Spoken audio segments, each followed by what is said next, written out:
Hey, welcome back. In this video, I'm going to show you how you can connect Gmail to Make.com and start setting up automations. So, we're going to head over Make.com, sign in for our account, and then we're going basically to have this specific dashboard of the organization. So, it is like that. Now, what are we going to do is basically heading towards the connections. So we are going to choose from the menu connections, and then we're going to click on open the scenario builder. So we are going to have this, click on here, and we're going to see the different scenarios that we can create. Basically, we're going to have here to search for Google Gmail or Gmail as it is. So you are going to have here all the apps. You can go ahead and scroll down a little bit. And then as you can see, we have Gmail. If you do not find it in here, you can go ahead and click on the search and modules in here and type in Gmail. So as you can see, we have only one trigger and some actions. So you can go ahead and set up a trigger or set up an action directly, or you can have here feeders. So basically, depending on your needing in here, you can go ahead and click on any time or any type of specific action that you have in here. Now, so we have watch emails, we have create a draft, delete an email, or whatever. So I'm going to have it for watching emails. Now, I'm going to let this as it is, and we're going to head over Google Cloud Center. So it is going to be here crucial to head over Google Cloud Center to create or permit the API's connection between the Google platform or any product from Google to Make.com or any platform. Now, we're going to head over here. So let's say that we have faced this platform. This is the Google Cloud Center. We can go ahead and start by clicking on my project in here and create a new project. For example, I'm going to have this new project. So then we're going to head over here on the quick access. Click on APIs and services. After that, you're going to have this specific dashboard. Now, what are we going to do is to click on enable APIs and services first. So it is going to be a little bit of a long process, but it is going to be nearly the same for all type of Google connections between Google products and also make.com. So for the search APIs and services, we're going to type in the Google product that we want. So we can go ahead and type in Google and we're going to see the products. So as you can see, we have Drive, Classrooms, etc. So in my case, I'm going to search for Gmail and it is going to be Gmail API. So we're going to click on Gmail API and we're going to enable that. So we are going to have it like that and we're going to wait for it. Now, here I have in the meanwhile the guide from make.com to have. So I can go ahead or I will set up the guide as an instruction or a help into the description center or the description section if you're going to find something that you're going to need later, like the addresses or the specific URI. Now, you can see that we have enabled the status of the Gmail API.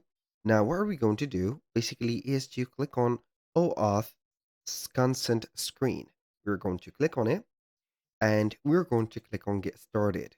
So we are going to name the app as, for example, Gmail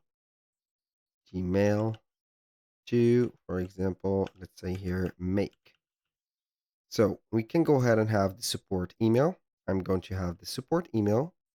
Click on next. Now for the audience, we're going basically to choose external. Then you are going to click on next. After that, you're going to have the email address. So preferably, you're going to have the email address that you have set for the support. So we are going to have it just like that. So we are going to paste it like that. Boom. Click on next. And we are going to agree to the data policy. Click on next. And then we are going to click on create. So that was the first step. So from here, the first step is set. We're going to head over the branding.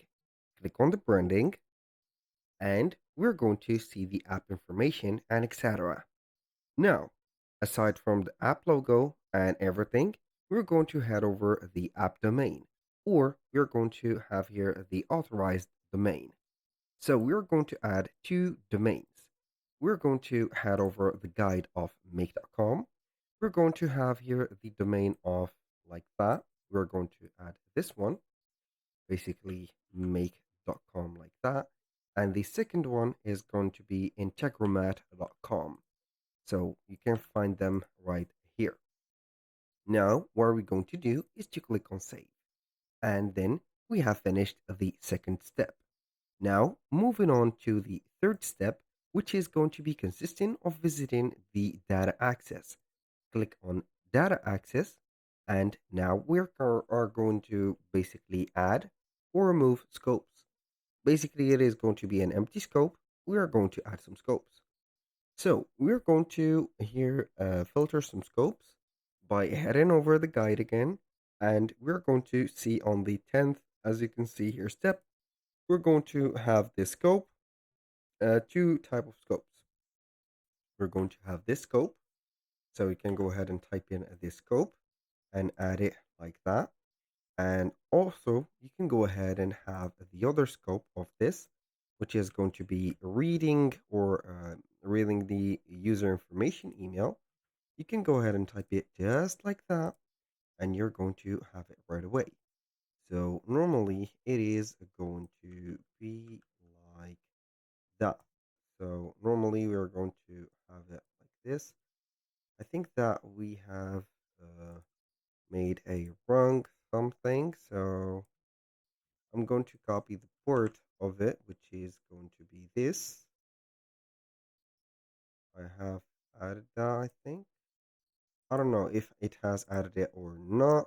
So I can go ahead and have this scope added manually. If not working, I can go ahead and have the scope add to table just like that. And then we are going to click on update. So this is the second thing, userinfo.email. So I think that this is it. Now, what we're going to do is to head over here, and you're going to basically, I have restricted non-sensitive scope. Not going to restrict here this one. So I'm going to confirm. So we are going to click on yes or save the changes. Now, once you have changed or saved the changes, we're going to click on Google Cloud, visit API and services again, and we are going to head over the credentials. So click on credentials, and we are going to have here, as you can see, to create a credential. Click on create, and we are going to click on OAuth or O Authentication Client ID. Click here, and we're going to have the application type as web app or application. Now, you can go ahead and name it as maybe something that is useful, like make Gmail, like that. And you can go ahead and authorize or add the redirect URIs. So in our case, I think that we have two URIs, or I think one. So we are going to add a URI, head over the guide again, and we are going to scroll down a little bit. We're going to have this URI added just like that. Now we are going to have it, click on create, and boom. So we have in this, as you can see, a specific window or tab, client ID and the client secret. We need those to connect our Gmail account or the specific Gmail API that we have created into integration of make.com. Now, here we are on the right step. We are going to click on create connection, or we're going to show the advanced settings. So now what I am going to do basically is to click on create connection, and also here I'm going to click on show advanced settings. So I'm going to facilitate the task from here. We're going to copy the client ID, paste it right there. The client secret is going to be copied also, paste it right there. Click on sign with Google. or sign in with Google, and we're going to choose the account that we have chosen. We have created the specific, let's say, API with. So this is normally here, application process. So here it is going to be tested. So we are going to wait right there for the specific, right there, let's say, account. You can go ahead and have it and see if it is going to test out here the specific, let's say, connection. So it will take maybe a little bit of time. You can go ahead and save the access. So it is going to be testing here, set up the testers. Um, Auth access is restricted to tested or listed on your consent screen. So we are going to head over here and we are going basically not to set it up for only testing. So we're going to have it right there. So basically, we're going to see the data access and we're going to have the verification set. So here, after we have made the public or the specific app not for testing, so we need the here the setup of the specific app. So I don't know here why it is going to take a little bit of time, but in case you haven't noticed on the previous images, you have here that it is going to be mentioned on the testing mode. So you can go ahead and head over the consent screen in here, and then you're going to head over the audience, and you can go ahead and set up the specific app from here, setting up the specific audience to maybe set it as public or publish the specific app. So it is going to be like that. So normally it is going to be for testing, but it is going to have there. So it is request includes additional scopes that haven't been approved. So you can go ahead and wait for the scopes to be approved, and then they are going to have the permission. Okay.